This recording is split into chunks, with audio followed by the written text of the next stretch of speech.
Hello साथीहरू, कस्तो हुनुहुन्छ? हजुरहरूले दही चामल कत्तिको खानुभएको छ अनि कसलाई मनपर्छ? मलाई चाहिँ दही चामल मनपर्छ है।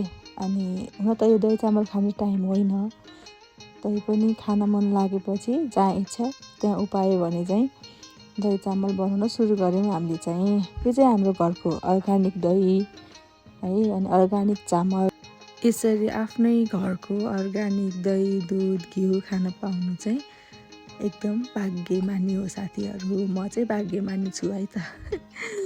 अनि हुन त अहिले चिसो मौसम छ, चिसो मौसम भए पनि दिउँसोको तातो घाममा बसेर दही चामल खानुको मजा चाहिँ छुट्टै छ क्या साथीहरू।